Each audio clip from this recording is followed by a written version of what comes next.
Big boss season 7 മലയാളത്തിൻ്റെ 49ാമത്തെ ദിവസം അവരുടെ 50ാമത്തെ എപ്പിസോഡ് സെലിബ്രേഷനൊക്കെ നടന്ന ദിവസമാണ്. ലാലേട്ടൻ കൂടി ഉണ്ടായിരുന്ന വീക്കെൻഡ് എപ്പിസോഡാണ്. ഈ എപ്പിസോഡിലെ സെലിബ്രേഷൻ പരിപാടികളും മറ്റു കാര്യങ്ങളൊക്കെ നമുക്ക് പറയാനുണ്ട്. പക്ഷേ ഈ ആഴ്ച എവിക്റ്റായി പോയ ആളെക്കുറിച്ച് സംസാരിച്ചുകൊണ്ട് നമുക്ക് തുടങ്ങാം. കാരണം ബിഗ് ബോസ് പോലൊരു ഷോയിൽ ഈ ഒരു ചെറിയ പ്രായത്തിൽ 50 ദിവസങ്ങൾ കംപ്ലീറ്റ് ചെയ്യുക എന്ന് പറയുന്നത്, അത് ഇത്രയും പ്രായത്തിനേക്കാൾ കൂടുതൽ ഈഗോ ഉള്ള ആളുകളോടൊക്കെ ഒപ്പം മത്സരിച്ച് ആ പെൺകുട്ടി ഇവിടെ 50 ദിവസം കംപ്ലീറ്റ് ചെയ്തു എന്ന് പറയുന്നത് അവളെ സംബന്ധിച്ചൊരു വലിയ നേട്ടം തന്നെയാണ്. റെന ഫാത്തിമ, ലാലേട്ടൻ റെന ഫാത്തിമയെ ഇൻവൈറ്റ് ചെയ്യുന്ന സമയത്ത്, അതായത് ഷോയുടെ ഏറ്റവും തുടക്കത്തിൽ ഈ ഗെയിമിലേക്ക് അവരെ ഇൻട്രൊഡ്യൂസ് ചെയ്യുന്ന സമയത്ത്, പ്രായത്തിൽ എന്തിരിക്കുന്നു, എക്സ്പീരിയൻസിലാണ് കാര്യം എന്ന് പറഞ്ഞിട്ടാണ് ജനങ്ങളുടെ മുന്നിലേക്ക് റെനയെ പരിചയപ്പെടുത്തിയത്. പക്ഷേ ഒന്ന് ആലോചിച്ച് നോക്കൂ, ഈ ബിഗ് ബോസ് ഹൗസിൽ റെന നേരിട്ടിട്ടുള്ള ഏറ്റവും വലിയൊരു വിവേചനം എന്ന് പറയുന്നത്, അല്ലെങ്കിൽ ഏറ്റവും അധികം ആവർത്തിച്ച് റെന നേരിടേണ്ടി വന്നിട്ടുള്ള ഒരു കാര്യം എന്ന് പറയുന്നത് അവളുടെ പ്രായം തന്നെയാണ്. പ്രായം പറഞ്ഞുകൊണ്ട് അവളെ കൊച്ചാക്കി കാണിക്കുക, അവളെ കൊണ്ട് പറ്റില്ലെന്നുള്ള ഒരു ബോധ്യം നാട്ടുകാരുടെ ഇടയിൽ സൃഷ്ടിക്കാൻ വേണ്ടിയിട്ടുള്ള അത്തരത്തിലുള്ള കോൺവെർസേഷൻസ് ഉണ്ടാവുക. ആ പെൺകുട്ടിയെ ഈ ബിഗ് ബോസ് ഹൗസിൽ മത്സരത്തിൻ്റെ ഭാഗമായിട്ടാണെങ്കിൽ പോലും ആളുകൾ വിളിച്ചിട്ടുള്ള പേരുകൾ നിങ്ങൾ നോക്കൂ. ജെൻ ആൽഫ കീടാണു, സെറിലാക്കിലെ പുഴു, നീ പോയി പഠിച്ചിട്ട് വാ, വളർന്നിട്ട് വാ. ഇതൊക്കെയാണ് ചേട്ടന്മാരും ചേച്ചിമാരും ഒക്കെ ദേഷ്യം വരുന്ന സമയത്തല്ല, റെനയുമായി ആശയപരമായി സംസാരിച്ച് വിജയിക്കാൻ പറ്റില്ല എന്നൊരു സാഹചര്യത്തിലേക്ക് എത്തുമ്പോൾ, അല്ലെങ്കിൽ അവനവൻ്റെ ഈഗോ ഹേർട്ടാവുന്ന സമയത്ത് അവരെല്ലാവരും റെനയെ തോൽപ്പിക്കാൻ വേണ്ടി ഉപയോഗിച്ചിരുന്നത് റെനയുടെ പ്രായം എന്ന് പറയുന്ന ഒരു ഫാക്ടറിനെ മാത്രമായിരുന്നു. അത് പറഞ്ഞുകൊണ്ട് തന്നെയാണ് മാറ്റി നിർത്താനും തോൽപ്പിക്കാനുമുള്ള ശ്രമങ്ങളുണ്ടായത്. പക്ഷേ അവിടെ ഒന്നും പതറാതെ ആ പെൺകുട്ടി പിടിച്ചു നിന്ന ഈ 50 ദിവസങ്ങൾ എന്ന് പറയുന്നത് റെനയിലെ പോരാളിയെ നമുക്ക് കാണിച്ചു തരുന്നത് തന്നെയാണ്. ആൻഡ് നമ്മൾ ഈ പ്രായത്തിൻ്റെ കാര്യം പറയുമ്പോൾ തന്നെ, പ്രായത്തിനൊത്ത പക്വത കാണിക്കാത്ത ഒരുപാട് ആളുകൾ ഒരുമിച്ച് താമസിക്കുന്ന ഒരു സ്ഥലമാണ് ബിഗ് ബോസ് ഹൗസ് എന്നുള്ളത് ഈ എപ്പിസോഡ് തീരുമ്പോഴേക്കും നമുക്ക് കുറച്ചുകൂടി വ്യക്തമായി മനസ്സിലാവുന്നുണ്ട്. പ്രത്യേകിച്ച് എപ്പിസോഡ് തുടങ്ങുമ്പോൾ ലാലേട്ടൻ പറഞ്ഞ കാര്യങ്ങളും കൂടി വെച്ച് നോക്കുമ്പോൾ. പക്ഷേ ഈ പക്വത കുറവുള്ള ആളുകളുടെ ലോകത്ത് റെന കാണിച്ചൊരു വലിയ ഉദാഹരണമുണ്ട്.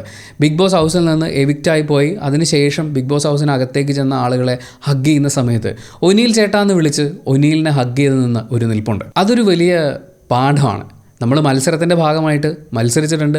നിങ്ങൾ എന്നെ പ്രകോപിപ്പിക്കാൻ വേണ്ടി പല കാര്യങ്ങളും പറഞ്ഞിട്ടുണ്ട്, ഞാനും പറഞ്ഞിട്ടുണ്ടാവും. പക്ഷേ ഈ മത്സരത്തിനൊടുവിൽ ഞാൻ നിങ്ങളെ ബഹുമാനിക്കുന്നു, ഞാൻ നിങ്ങളെ സ്നേഹിക്കുന്നു എന്ന് പറഞ്ഞ് അയാൾക്കൊരു ഹഗ് കൊടുത്ത് അവിടെ നിന്ന് ഇറങ്ങാൻ പറ്റുന്ന റെന, അത് അവരുടെ റിയൽ ലൈഫിലും കൂടി പ്രാവർത്തികമാക്കുകയാണെന്നുണ്ടെങ്കിൽ അവരെ കാത്തിരിക്കുന്നത് ഒരുപാട് വലിയ ഉയരങ്ങളാണ്. നമ്മൾ എല്ലാ ദിവസത്തെയും അനാലിസിസ് വീഡിയോയിൽ പ്രത്യേകം പറയുന്നൊരു കാര്യമാണ് ആളുകളെ സൈബർ ബുള്ളി ചെയ്യാതിരിക്കുക, അവരെ പേഴ്സണലി അറ്റാക്ക് ചെയ്യാതിരിക്കുക എന്നുള്ളത്. നമ്മൾ പറയുന്നു എന്നേ ഉള്ളൂ, പക്ഷേ ഈ കാര്യം വളരെ ശക്തമായി പുറത്ത് നടക്കുന്നുണ്ട്. റെന ഫാത്തിമയും ഈ ബിഗ് ബോസ് ഹൗസിൽ നിന്ന് പുറത്തേക്ക് എത്തുമ്പോൾ അവരെ കാത്തിരിക്കുന്നത്, അവരെ കളിയാക്കിക്കൊണ്ടും അതുപോലെ അധിക്ഷേപിക്കാൻ ഉദ്ദേശിച്ചും ഒക്കെ ഉണ്ടാക്കപ്പെട്ടിട്ടുള്ള ട്രോളുകളും മീമുകളും, ഇനി തുടർന്നും അവരെ ഫോളോ ചെയ്യാൻ പോകുന്ന കുറേ സൈബർ ബുള്ളിങ്ങും ഒക്കെയാണ്.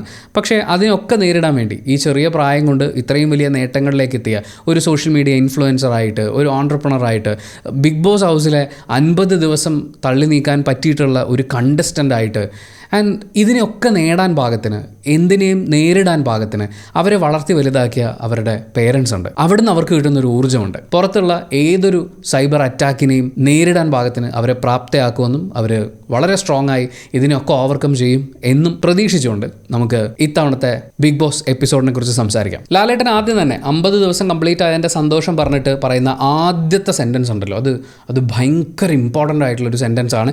അതാണ് ഇനി അങ്ങോട്ട് ആ ഗെയിമിൽ അദ്ദേഹവും ബിഗ് ബോസും ഒക്കെ എക്സ്പെക്റ്റ് ചെയ്യുന്നതെന്ന് നമുക്ക് അതിൽ നിന്ന് മനസ്സിലാക്കാം. വരാനിരിക്കുന്ന 50 ദിവസങ്ങൾക്കായി പുതിയ തുടക്കം കുറിക്കാം എന്നാണ് ലാലേട്ടൻ പറഞ്ഞത്. ഇതുവരെ ഉണ്ടായിട്ടുള്ള പ്രശ്നങ്ങളുണ്ട്. ഇതിൽ ഇവരെ കൊണ്ട് പലരോടും നിങ്ങൾക്ക് മാപ്പ് പറയണം തോന്നിയിട്ടുള്ള, തിരുത്താൻ പറ്റിയിരുന്നെങ്കിൽ തോന്നിയിട്ടുള്ള കാര്യങ്ങൾ പറയുമ്പോൾ പലരും ഉള്ളു തുറന്ന് സംസാരിക്കുന്നുണ്ട്. പലരും എന്ന് ഞാൻ പറയുന്നുള്ളൂ, എല്ലാവരും എന്ന് പറയുന്നില്ല. പലരും ഉള്ളു തുറന്ന് സംസാരിക്കുന്നുണ്ട്. അത് അവരെ കുറച്ചും കൂടി ക്ലിയർ ആക്കുന്നുണ്ട്. ചിലർ വളരെ ഇമോഷണൽ ആവുന്നുണ്ട്. പല ആളുകളെയും ഇമോഷണൽ ആക്കുന്ന ഘടകങ്ങൾ എന്താണെന്ന് അങ്ങോട്ടും ഇങ്ങോട്ടും മനസ്സിലാകത്തക്ക രീതിയിൽ ആളുകളെ കൊണ്ട് ഉള്ളു തുറന്ന് സംസാരിപ്പിക്കുന്നുണ്ട്. അതെന്തുകൊണ്ടാണെന്ന് വെച്ചാൽ ഇതുവരെയുള്ള കാര്യങ്ങളൊക്കെ ഇവിടം വരെ എത്തിയല്ലോ, ഇത് കഴിഞ്ഞല്ലോ. ഇനി അങ്ങോട്ട് നമുക്ക് അതിശക്തമായിട്ടുള്ളൊരു ഗെയിമാണ് വേണ്ടത്. പുതിയ സ്ട്രാറ്റജികൾ ഉണ്ടാക്കണം, പഴയ വിഷമങ്ങളൊക്കെ മാറ്റി വെച്ചിട്ട് നമുക്ക് പുതിയ കാര്യങ്ങൾ സൃഷ്ടിക്കണം. ഇതാണ് ഈ എപ്പിസോഡിൽ ലാലേട്ടൻ ഉദ്ദേശിക്കുന്നത്. അതിനുശേഷം അദ്ദേഹം ഒരു കഥ പറയാണ്. ശൂന്യമായ തോണി എന്ന് പറയുന്ന ഒരു ഐഡിയ എല്ലാവർക്കും കൊടുക്കാൻ വേണ്ടിയിട്ടാണ്. നിങ്ങളൊരു തോണി തുഴഞ്ഞ് പുഴയിലൂടെ അക്കരയ്ക്ക് യാത്ര ചെയ്യുന്ന സമയത്ത് നിങ്ങളുടെ ഓപ്പോസിറ്റ് ഒരു തോണി വരികയാണ്. ആ തോണിയെ നോക്കിക്കൊണ്ട് നിങ്ങൾ വഴി മാറിപ്പോകാൻ വേണ്ടി ഒരുപാട് പ്രാവശ്യം ആക്രോശിക്കുന്നു. അത് നിങ്ങളുടെ നേരെ തന്നെ വരികയാണ്. നിങ്ങൾക്ക് ദേഷ്യം വരുന്നു, നിങ്ങൾ ഒരുപാട് മോശം വാക്കുകൾ ഉപയോഗിച്ച് സംസാരിക്കുന്നു. അങ്ങനെ നിങ്ങൾ ദേഷ്യപ്പെട്ട് അതിൻ്റെ ഒരു പീക്കിൽ നിൽക്കുന്ന സമയത്ത് തോണി നിങ്ങളുടെ അടുത്തെത്തി. അപ്പോഴാണ് നിങ്ങൾ തിരിച്ചറിയുന്നത് ആ തോണിയിൽ ആരും ഉണ്ടായിരുന്നില്ല എന്ന്. അതാണ് ശൂന്യമായ തോണി എന്ന് പറയുന്ന കൺസെപ്റ്റ്. ഈ കൺസെപ്റ്റ് മനസ്സിലാക്കാൻ പറ്റിയാൽ, ഇതിൻ്റെ അർത്ഥം എന്താണെന്ന് മനസ്സിലാക്കാൻ പറ്റിയാൽ നിങ്ങളുടെ ജീവിതത്തിലെ 90% പ്രശ്നങ്ങളും തുടക്കത്തിൽ തന്നെ ഇല്ലാതാവും എന്ന് ലാലേട്ടൻ പറയുന്നുണ്ട്. പക്ഷേ സത്യസന്ധമായി പറയുകയാണെങ്കിൽ ആ ഇരുന്ന ഒരു കണ്ടസ്റ്റൻറ്റിനും പരിപാടി മനസ്സിലായിട്ടില്ല. ഈ കഥ എന്താണെന്നോ ഇതിലെന്താണ് ഉദ്ദേശിച്ചതെന്നോ മനസ്സിലായിട്ടില്ല. അത് എപ്പിസോഡിൻ്റെ അവസാനമാകുമ്പോൾ നമുക്ക് മനസ്സിലാവും. ഈ മനുഷ്യൻ ഈ കഥയൊക്കെ പറഞ്ഞ് അതിനുശേഷം കുറച്ചും കൂടി ഉപദേശങ്ങളൊക്കെ കൊടുക്കുന്നുണ്ട്. ആർക്കെങ്കിലും മനസ്സിലായിരുന്നെങ്കിൽ നമുക്ക് കൊതി തോന്നിപ്പോകുന്നൊരു സമയമാണ്. അത് മനസ്സിലാക്കിയില്ലെങ്കിലോ എന്ന് വെച്ച് പുള്ളി തന്നെ എക്സ്പ്ലെയിൻ ചെയ്യുന്നുണ്ടാവും. നമ്മുടെയൊക്കെ ഒരു പ്രജുഡിസ്റ്റിക് മൈൻഡ് സെറ്റ് ഉണ്ടല്ലോ. അതായത് ആരെങ്കിലും എന്തെങ്കിലും നമ്മളോട് ദേഷ്യപ്പെടുന്ന സമയത്ത് തന്നെ നമ്മളെ ആക്രമിക്കാനും നശിപ്പിക്കാനും ഒക്കെ വേണ്ടിയാണ് അവർ കരുതിക്കൂട്ടി ചെയ്യുന്നതാണിത് എന്നൊക്കെ വിചാരിച്ച് അതിനെതിരെ നമ്മൾ പ്രിപ്പയർ ആവും. ചിലപ്പോൾ നമ്മൾ വളരെ മോശം വാക്കുകൾ ഉപയോഗിച്ചും വികാരങ്ങൾ നമ്മളെ നിയന്ത്രിക്കുന്ന ഒരു സാഹചര്യത്തിലേക്കൊക്കെ നമ്മൾ എത്തും. അങ്ങനെ ഏറ്റവും മോശമായ രീതിയിൽ നമ്മൾ ഇതിനെ ട്രീറ്റ് ചെയ്തുകൊണ്ടിരിക്കുന്ന സമയത്താണ് കുറച്ച് കഴിയുമ്പോഴായിരിക്കും നമുക്ക് മനസ്സിലാവുക അത് നമ്മളെ ഉദ്ദേശിച്ച്, നമ്മളെ ആക്രമിക്കാനോ നശിപ്പിക്കാനോ ഉദ്ദേശിച്ച് ചെയ്തതല്ല എന്നുള്ളത്. ലാലേട്ടൻ പറയുന്നത് ഇങ്ങനെയാണ്: അസ്വസ്ഥമാകുന്ന മൊമെന്റ്സ് ഒരുപാട് ഉണ്ടായിന്ന് വരും. ചിലപ്പോൾ ആളുകൾ നമ്മളെ വേദനിപ്പിക്കും. പക്ഷേ അത് മനഃപൂർവ്വം ചെയ്തതാണെന്ന് എപ്പോഴും കരുതുകയാണെങ്കിൽ, ചില സമയത്ത് മനഃപൂർവ്വം ചെയ്യും, പക്ഷേ എപ്പോഴും അത് തന്നെ കരുതിക്കൊണ്ടിരിക്കുകയാണെങ്കിൽ നമ്മുടെ വികാരങ്ങൾ നമ്മളെ നിയന്ത്രിക്കുന്ന ഒരു സാഹചര്യം ഉണ്ടാകും. അതുകൊണ്ട് മറ്റുള്ളവരെയൊക്കെ ശൂന്യമായ തോണികളായി കാണും. കാരണം എല്ലാ വഴക്കുകളും നമുക്ക് നേരെയുള്ള ആക്രമണങ്ങളല്ല എന്നുള്ളതാണ്. ലാലേട്ടൻ ഇത് എല്ലാവരോടുമായിട്ട് പറയുമ്പോൾ അദ്ദേഹം ഉദ്ദേശിക്കുന്നു, നമുക്ക് മനസ്സിലാവുന്നതുമായിട്ടുള്ള കാര്യം, ഇവിടെ എല്ലാവരും എല്ലാം പേഴ്സണലായിട്ട് എടുക്കുകയാണ്. അതായത് ഒരു ചെറിയ കാര്യം ഉണ്ടായിക്കഴിഞ്ഞാലും സിമ്പിളായിട്ടൊന്ന് ചിരിച്ചു വിടുകയോ അല്ലെങ്കിൽ സോറി എന്ന് പറഞ്ഞൊക്കെ അവസാനിപ്പിക്കാൻ പറ്റുന്ന പ്രശ്നങ്ങളെയൊക്കെ പേഴ്സണലായി എടുത്തുകൊണ്ട് അതിൻ്റെ പുറത്ത് ഒരുപാട് ഇമോഷണലി ഇൻവെസ്റ്റഡ് ആയിട്ട് ആ ഇമോഷൻസിൻ്റെ ഏറ്റവും മോശം രൂപം ഓപ്പോസിറ്റുള്ള ആളെ അറിയിച്ചുകൊണ്ട്, അത് ചിലപ്പോൾ തെറി വിളിച്ചുകൊണ്ടാവും, ചിലപ്പോൾ ഫിസിക്കൽ അഗ്രഷൻ കാണിച്ചിട്ടായിരിക്കും, അങ്ങനെ ബിഹേവ് ചെയ്തുകൊണ്ട് പോയിക്കൊണ്ടിരിക്കുകയാണ്. നമ്മളൊരു നല്ല ഗെയിം കാണുന്നില്ല. ഫസ്റ്റ് ഓഫ് ഓൾ ഗെയിം ഉണ്ടാവുക എന്ന് പറയുന്നതാണ്. ഓരോരുത്തർക്കും ഒരു ഗെയിം ഉണ്ടാവണം. ആ ഗെയിമിനെ മറ്റേ ആൾ മനസ്സിലാക്കുക, അതിനെ ഓവർകം ചെയ്യുന്ന രീതിയിൽ തൻ്റെ ഗെയിമിനെ മാറ്റിയെടുക്കുക, അതിനെ കണ്ടുകൊണ്ട് അടുത്ത ആൾ കുറേ കാര്യങ്ങൾ പ്ലാൻ ചെയ്യുക. ഇങ്ങനെയൊക്കെ വരുമ്പോഴാണ് ഇതൊരു മൈൻഡ് ഗെയിമായിട്ട് മാറുന്നത്. അവിടെ ഒരുപാട് പ്ലാനിങ് ആവശ്യമാണ്, സമചിത്തത എന്ന് പറയുന്നൊരു കാര്യം ആവശ്യമാണ്. കാര്യങ്ങളെ പേഴ്സണലായി എടുക്കാതിരിക്കുക എന്ന് പറയുന്നത് വളരെ വളരെ പ്രധാനപ്പെട്ടൊരു കാര്യമാണ്. പക്ഷേ ഇതൊന്നും ഇവിടെ നടക്കുന്നില്ല. രണ്ടാമത്തെ കാര്യം, ഇവരെല്ലാവരും ഫസ്റ്റ് ഡേയിൽ നിൽക്കുക. അതായത് ആദ്യ ദിവസങ്ങളിൽ ഇവർക്കൊക്കെ ഉണ്ടായിട്ടുള്ള അനുഭവങ്ങൾ വെച്ച് ഇവർ ചില ആൾക്കാരെ ഇവരൊക്കെ നമുക്കെതിരെ കളിക്കുന്നവരായിരിക്കും, ഇവർ ശരിയായിരിക്കില്ല, അല്ലെങ്കിൽ ഇവരൊക്കെയാണ് എൻ്റെ ഏറ്റവും അടുത്ത ഫ്രണ്ട്സ് എന്നൊക്കെ പറയുന്ന പോലത്തെ ഒരു ചിന്താഗതി ഉണ്ടാക്കി വെച്ചിട്ടുണ്ട്. ആ ആദ്യ ദിവസങ്ങളിലെ ചിന്താഗതികളെ തന്നെ കെട്ടിപ്പിടിച്ചാണ് ഇപ്പോഴും ഇരിക്കുന്നത്. ആദ്യത്തെ ആഴ്ചയിലുണ്ടായ പ്രശ്നം തന്നെയാണ് ഇപ്പോഴും പ്രശ്നങ്ങളായ ആളുകൾ കരുതിക്കൊണ്ടിരിക്കുന്നത്.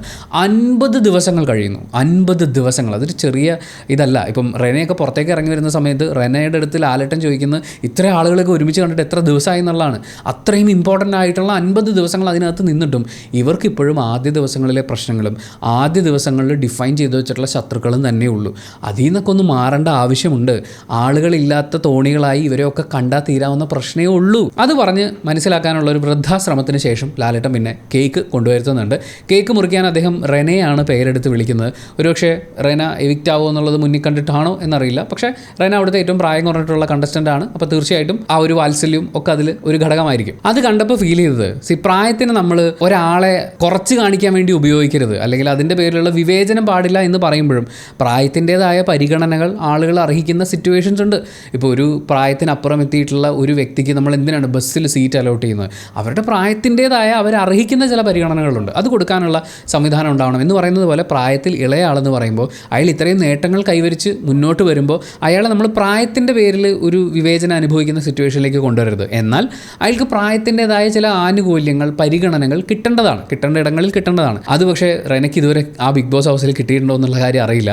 അപ്പോൾ പോകുന്നതിന് മുമ്പെങ്കിലും റെന ആ ഒരു പരിഗണന എന്താണ് എന്നുള്ളത്, ആ വാത്സല്യം എന്താണെന്നുള്ളത് ഒന്ന് അനുഭവിക്കട്ടെ എന്ന് വിചാരിച്ചിട്ട് കൂടി ആയിരിക്കാം റെനയെ കൊണ്ട് കേക്ക് മുറിക്കാൻ വേണ്ടിയിട്ടുള്ള ഒരു ഇൻവിറ്റേഷൻ കൊടുക്കുന്നത്. എന്തായാലും റെനയും ആദിലയും നൂറയും എല്ലാവരും ചേർന്ന് ആ കേക്ക് മുറിച്ച് അത് അവർ കഴിക്കുകയാണ്. അതിനുശേഷം അവർക്ക് 2 ടീമുകളായി തിരിഞ്ഞ് കഥാപ്രസംഗങ്ങൾ അവതരിപ്പിക്കാൻ വേണ്ടി 50-ാം ദിവസം പിന്നെ ലാലേട്ടൻ വരുന്ന എപ്പിസോഡാണ്. അപ്പോൾ അവർ കഥാപ്രസംഗങ്ങൾ പ്രിപ്പയർ ചെയ്തിട്ടുണ്ടായിരുന്നു. അനുമോളുടെ ഒരു ടീമുണ്ട്, അതുപോലെ തന്നെ അക്ബറിൻ്റെ ഒരു ടീമുണ്ട്. ടീമുകളിൽ ബാക്കിയുള്ള മെമ്പേഴ്സ് എല്ലാവരും കൂടി ചേർന്നിട്ട് 2 കഥാപ്രസംഗങ്ങളും നല്ല രീതിയിൽ തന്നെയായിരുന്നു. അതിൽ അക്ബർ അവതരിപ്പിച്ച കഥാപ്രസംഗത്തിന് അതിനൊരു കൺസെപ്റ്റ് കുറച്ചും കൂടി ആശയപരമായി കുറച്ചും കൂടി മികച്ച രീതിയിൽ നിൽക്കുന്നത് പോലെ തോന്നി.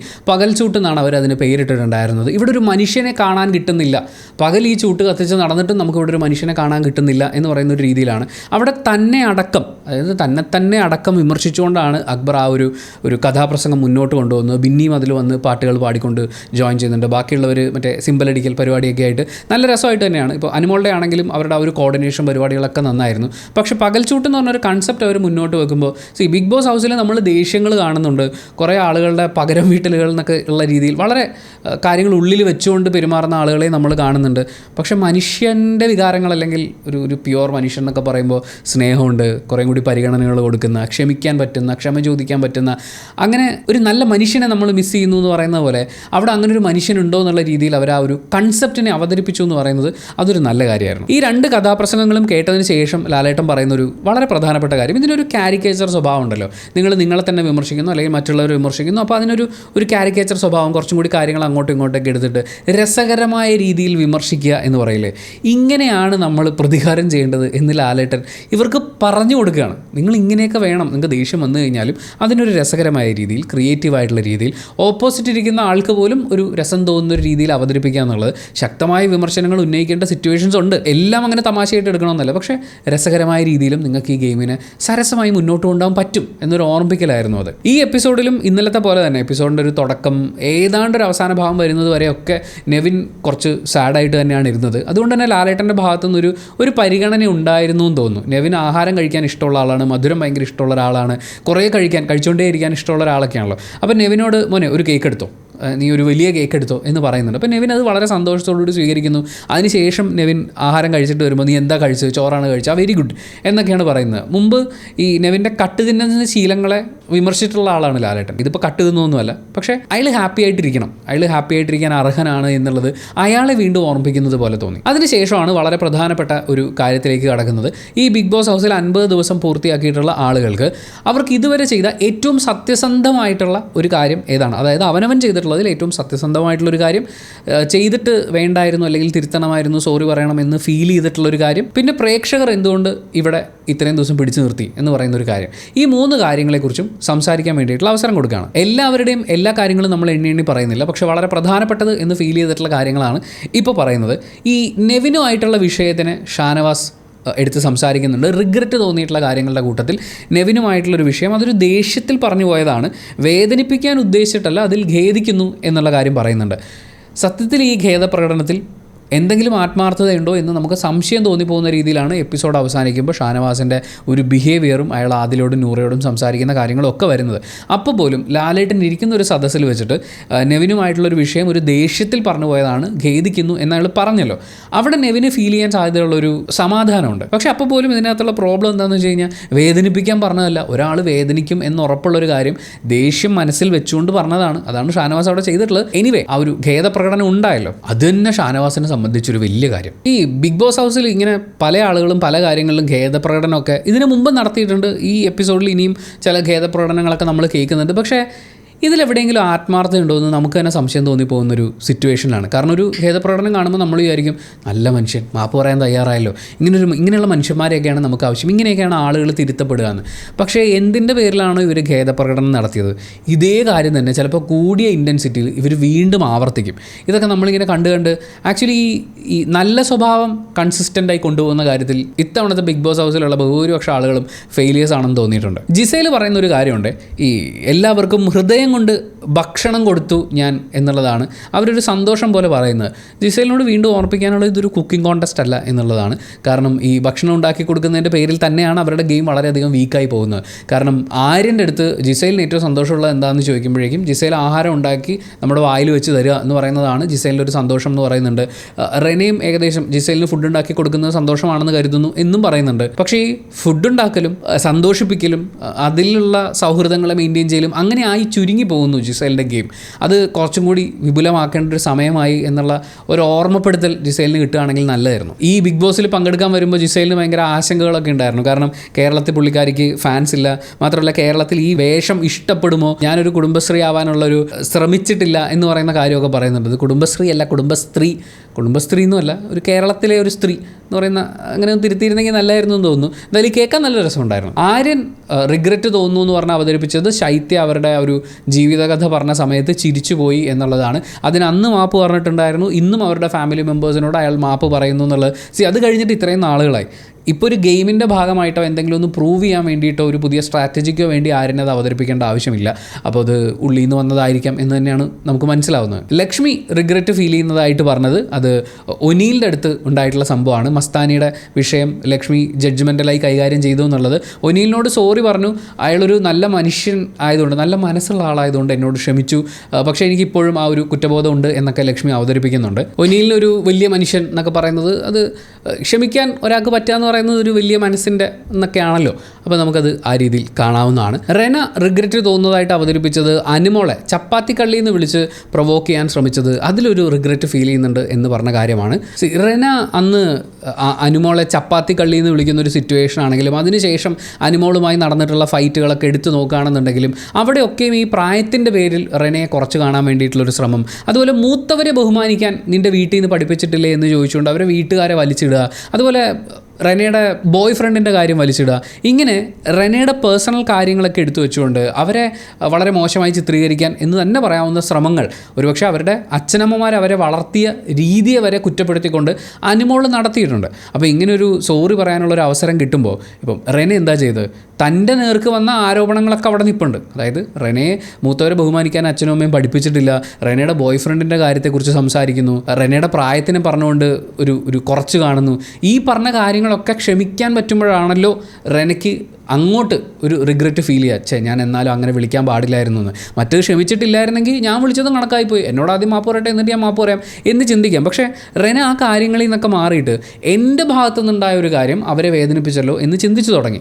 അനുമോൾ ഈ റിഗ്രറ്റ് ഒക്കെ പറയുന്ന സമയത്ത് അനുമോൾക്ക് ആരോടും റിഗ്രറ്റ് ഇല്ല എന്നുള്ളതാണ് നമുക്ക് ആ സംസാരത്തിൽ നിന്ന് മനസ്സിലാവുന്നത്. പക്ഷേ റെന ഔട്ടായതിനു ശേഷം, എവിക്റ്റ് ആയതിനു ശേഷം രാത്രി ബിന്നി വളരെ സാഡായിരുന്നു. ബിന്നി വളരെ ഇമോഷണലായിട്ട് സംസാരിക്കുന്നു. ആ സമയത്ത് അവരോടൊക്കെ ഒപ്പം ആളുകളുണ്ടായിരുന്നു. അപ്പോൾ സ്വാഭാവികമായും ബിന്നിക്ക് അവിടെ ഒരു ക്യാമറ സ്പേസ് ഉണ്ടാവും എന്നുള്ള കാര്യം അനുമോൾക്ക് മനസ്സിലായിട്ടുണ്ടെന്നാണ് നമുക്കും മനസ്സിലാവുന്നത്.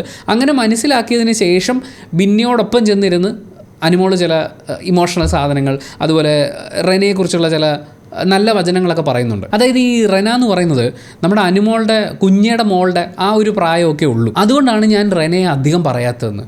ഞാൻ പെട്ടെന്ന് ആ ഡയലോഗ് കേട്ട് കഴിഞ്ഞപ്പോൾ എൻ്റെ ഹെഡ് ഇങ്ങനെ ഷെയ്ക്കായിപ്പോയി. എന്താ അനുമോളി പറഞ്ഞ്, ഇനി ഞാൻ കേട്ടത് മാറിപ്പോയതാണോ, വേറെ ആളെക്കുറിച്ചാണോ പറഞ്ഞത്? അപ്പം തന്നെ ഞാൻ ഒന്നുകൂടി ബാക്ക് അടിച്ച് നോക്കി. എന്നിട്ട് കേട്ട് നോക്കിയപ്പോഴും റെന ഈ കുഞ്ഞിയുടെ മകളാണ്, ആ ഒരു പ്രായമൊക്കെ ഉള്ളൂ, അതുകൊണ്ടാണ് ഞാൻ റെനയെ അധികം പറയാത്തതെന്ന്. എന്തെങ്കിലും മിച്ചം ഉണ്ടോ റെനയെ പറയാൻ? അതായത് റെനയെ കുറ്റം പറഞ്ഞ് പുറത്ത് സൈബർ അറ്റാക്കിന് ഇട്ടുകൊടുത്ത ആളുകളിൽ ഒരാളാണ് അനുമോൾ എന്ന് പറയുന്നത്. റെനയുടെ വീട്ടുകാരെ ഒക്കെ ഈ കുറ്റം പറഞ്ഞിട്ട്, അതായത് കുറ്റം പറഞ്ഞു എന്നുള്ള കാര്യം ബിന്നിയോട് പറയുന്നുണ്ട്. അതായത് ഞാനിങ്ങനെ നിന്നെ വീട്ടിൽ നിന്ന് വളർത്തിയ രീതി ശരിയല്ലാത്തതുകൊണ്ടാണ് എന്നൊക്കെ പറഞ്ഞിട്ട് എനിക്ക് വേറൊന്നും പറയാൻ തോന്നാത്തത് കൊണ്ടാണ് എന്ന് ബിന്നിയോട് പറയാം. ഇനിയിപ്പോൾ എന്താ പറയാനുള്ളത്? വീട്ടുകാരെ പറഞ്ഞ്, ബോയ് ഫ്രണ്ടിനെ പറഞ്ഞ്, പ്രായത്തിനെ പറഞ്ഞ് അപമാനിച്ച്. പക്ഷേ എനിക്ക് വേറൊന്നും പറയാൻ തോന്നാത്തത് കൊണ്ടാണ്. വേറെ എന്തെങ്കിലും പറയാൻ മിച്ചം വേണ്ടേ? അതിൻ്റെ കൂടെ പറയുന്ന ക്ലാസിക് സ്റ്റേറ്റ്മെൻറ്റ് ഇങ്ങനെയാണ്, എനിക്കിഷ്ടം അവളുടെ സംസാരമൊക്കെ കേൾക്കാൻ. അനുമോളുടെ ഈ ഒരു ഡബിൾ സ്റ്റാൻഡ് ഉണ്ടല്ലോ, അതായത് ഇവർക്ക് അങ്ങനെ എന്തെങ്കിലും ഒരു ഇഷ്ടക്കൂടുതലോ കാര്യങ്ങളൊക്കെ ഉണ്ടെങ്കിൽ ഇത് പ്രകടിപ്പിക്കാനുള്ള സാഹചര്യങ്ങൾ മുമ്പ് ഉണ്ടായിരുന്നു. പക്ഷേ അത് അപ്പോൾ പ്രകടിപ്പിക്കാതെ ഇപ്പോൾ വന്ന് പ്രകടിപ്പിക്കുന്നത്, അതും ബിന്നി ഒറ്റയ്ക്കിരിക്കുന്നു, ബിന്നിയുടെ അടുത്ത് വേറെ ആരും ഇല്ല അനുമോളെ ചോദ്യം ചെയ്യാൻ എന്നുള്ളൊരു ഉറപ്പ് കിട്ടുമ്പോഴാണ് അനുമോൾ പോയിരുന്ന് ഈ ഒരു എക്സ്ട്രാ സ്നേഹകഥയൊക്കെ വിളമ്പുന്നത്. കാരണം അവിടെ ആദിലേക്ക് ഉണ്ടായിരുന്നെങ്കിൽ ഈ അനുമോളുടെ ഡബിൾ സ്റ്റാൻഡിനെയൊക്കെ വളരെ വ്യക്തമായി തന്നെ പൊളിച്ചടുക്കിയിട്ടുള്ള ആളുകൾ, അല്ലെങ്കിൽ പൊളിച്ചടുക്കപ്പെട്ടിട്ടുള്ള സാഹചര്യങ്ങൾ മുമ്പുണ്ടായിട്ടുണ്ട്. ഓരോ സമയത്തും ഓരോ സ്റ്റാൻഡാണ് എന്നുള്ളത് ആദില തുറന്നു പറഞ്ഞിട്ടുണ്ട്, ഒന്നിലധികം തവണ. അപ്പോൾ ഇങ്ങനെ റെനയെക്കുറിച്ച് പോയിരുന്ന് പോസിറ്റീവായി സംസാരിക്കുന്നത് വേറെ ആരെങ്കിലും കേട്ടിരുന്നെങ്കിൽ അനുമോളുടെ ഡബിൾ സ്റ്റാൻഡ് അവിടെ ചോദ്യം ചെയ്യപ്പെട്ടേനെ. പക്ഷേ ഇവിടെ ഇതൊരു കൃത്യമായിട്ടുള്ളൊരു സ്പേസ് ആണ്. തൻ്റെ ഓഡിയൻസിന്, അല്ലെങ്കിൽ തന്നെ ഇഷ്ടപ്പെടുന്ന തൻ്റെ ഓഡിയൻസിന് ഇത് വളരെ സന്തോഷം നൽകുന്നൊരു കാര്യമാണ് എന്ന് മനസ്സിലാക്കി, തനിക്കിവിടെ ഒരു സ്പേസ് ഉണ്ടെന്ന് മനസ്സിലാക്കി തന്നെയാണ് അനുമോൾ അവിടെ പോയിരുന്ന് സംസാരിക്കുന്നത്. റെനയെക്കുറിച്ച് പറയുന്നത് ആര്യനും ജിസയിലും ഒക്കെ ആയിട്ടൊരു ഗ്യാപ്പ് വന്നതിന് ശേഷമാണല്ലോ നമ്മളുമായിട്ട് അടുത്തത്. പിന്നെ ഞാൻ അവളുടെ തലയൊക്കെ നോക്കാൻ തുടങ്ങി കഴിഞ്ഞപ്പോഴാണ് എനിക്കതൊരു നല്ല കുട്ടിയാണെന്ന് മനസ്സിലായത് എന്നുകൂടി അനുമോൾ ചേർത്ത് വെക്കുന്നുണ്ട്. പക്ഷേ റെന അപ്പോൾ പോലും ഈ ആര്യനും ജിസയിലും ഒക്കെ ആയിട്ട് ഡിസ്റ്റൻസ് വന്നപ്പോൾ എന്ന് അനുമോൾ പറയുന്നുണ്ടല്ലോ. ഇതൊക്കെ ആയതിനു ശേഷം ഈ 50-ാം ദിവസം ചോദിക്കുമ്പോഴും റെന പറയുന്നത് ജിസയിൽ ഒരു ഗുഡ് ഗേൾ ആണ്, എനിക്ക് ഏറ്റവും കൂടുതൽ മനസ്സിലാക്കാൻ പറ്റിയിട്ടുള്ളത് ജിസയിലിനെയാണെന്നാണ്. അതിനോട് ചേർത്ത് വെച്ച് വായിക്കേണ്ടത് ബിന്നി പറഞ്ഞതാണ്. പെട്ടെന്ന് എന്തെങ്കിലുമൊക്കെ ഈ പക്വതക്കുറവ് കൊണ്ട് പറയുമെങ്കിലും റെന വളരെ ലോയൽ ആയിട്ടുള്ള ഒരാളാണ്. നമ്മൾ എന്തെങ്കിലും ഒരു കാര്യം വിശ്വസിച്ച് പറഞ്ഞു കഴിഞ്ഞാൽ അത് നമുക്ക് ബുദ്ധിമുട്ടാണെങ്കിൽ പുറത്ത് എവിടെയും പോയി അത് പറയില്ല, അത് വളരെ സുന്ദരമായിട്ട് കീപ്പ് ചെയ്യുന്ന ഒരാളാണ് എന്ന് പറയുന്നുണ്ട്. അതാണ് ഒരു മനുഷ്യൻ്റെ ക്വാളിറ്റി എന്ന് പറയുന്നത്. എന്തായാലും നാഴികയ്ക്ക് 40 വട്ടം അനുമോള് റെനയുടെ അച്ഛനും അമ്മയും അത്ര ശരിയായിരുന്നില്ല, വളർത്തിയത് ശരിയായില്ല എന്നുള്ള കാര്യമൊക്കെ എടുത്തെടുത്ത് പറഞ്ഞിട്ടുള്ളതാണല്ലോ. എന്തായാലും അനുമോളേക്കാൾ പ്രായമുള്ള ആളുകളാണ് റെനയുടെ പേരൻസ് എന്ന് പറയുന്നത്. എന്തായാലും റെന ഔട്ടാവുകയും ചെയ്തു. റെനയെക്കുറിച്ച് ഇത്രയും പോസിറ്റീവായിട്ട് സംസാരിക്കാനാണല്ലോ ചെന്ന്. എന്നാൽ ക്യാമറയിൽ കൂടി കാണും എന്ന് ഉറപ്പുള്ള സ്ഥിതിക്ക് റെനയുടെ അച്ഛനോടും അമ്മയോടും ഒരു ചെറിയ മാപ്പ് ഒന്ന് പറയായിരുന്നു. പക്ഷെ പറ്റില്ലല്ലോ, അനുമോളായിപ്പോയില്ലേ. എന്തായാലും അതിൻ്റെ കൂടെ ചേർത്ത് വെച്ച് തന്നെ പറയാം, ലാലേട്ടൻ റിഗ്രറ്റ് തോന്നിയിട്ടുള്ള കാര്യങ്ങൾ എന്തെങ്കിലും ഉണ്ടോ എന്നുള്ള ചോദ്യം ചോദിക്കുമ്പോൾ അനുമോൾ പറയുന്നത് ഞാൻ എല്ലാവരോടും പിണങ്ങിയിരിക്കാറുണ്ട് എന്നുള്ളതാണ്, പക്ഷെ എനിക്ക് എല്ലാവരോടും ഭയങ്കര സ്നേഹമാണ് എന്ന് അനുമോൾ പറയുന്നുണ്ട്. എന്നാൽ അനുമോൾ ഈ പറഞ്ഞ പോലെ ഈ സീസൺ തുടങ്ങിയതിന് ശേഷം പല ആളുകളെയും പുറത്ത് സൈബർ അറ്റാക്കിന് ഇട്ടുകൊടുക്കുന്ന രീതിയിൽ വളരെ മോശമായിട്ടുള്ള പല കാര്യങ്ങളും പറഞ്ഞിട്ട്, ഇൻക്ലൂഡിങ് ഇപ്പോൾ എവിക്റ്റായി പോയ റെന. എന്നാൽ അവരോട് ആരോടെങ്കിലും ഒരു മാപ്പ് പറയാം, അല്ലെങ്കിൽ അവരോട് ആരോടെങ്കിലും ഞാൻ സംസാരിച്ചത്, അല്ലെങ്കിൽ ഇങ്ങനൊരു വിഷയം ഞാൻ എടുത്തിട്ട് പോയത്, അത് തെറ്റായിപ്പോയി. ഇപ്പോൾ റെനയുടെ അടുത്ത് ഇന്ന് അനുമോൾക്ക് പറയായിരുന്നു, ഞാൻ എൻ്റെ കുഞ്ഞയുടെ മോളുടെ പ്രായമൊക്കെ ഉള്ളതുകൊണ്ടാണ് അങ്ങനെയൊക്കെ പറഞ്ഞിട്ടുള്ളത്, സത്യത്തിൽ ഞാൻ അത്രയൊന്നും ഉദ്ദേശിച്ചില്ല, നിൻ്റെ വർത്തമാനം കേൾക്കാനുള്ളൊരു ഇഷ്ടം കൊണ്ട് ഞാൻ നിന്നെ ചുമ്മാ പ്രകോപിപ്പിച്ചതാണ് എന്ന് പറയാമായിരുന്നു. പക്ഷേ അങ്ങനെ ഒരു ഫീലിങ്സ് ഒന്നും അനുമോൾക്കില്ല. ആദില ഈ ഷാനവാസ് നെവിൻ വിഷയത്തിൽ വളരെ ജഡ്ജ്മെൻറ്റലായി ചാടിക്കയറി ചില കാര്യങ്ങൾ പറഞ്ഞു പോയി, അത് തെറ്റായിപ്പോയെന്ന് ഇപ്പോൾ മനസ്സിലാവുന്നുണ്ട് എന്ന് പറയുന്നുണ്ട്.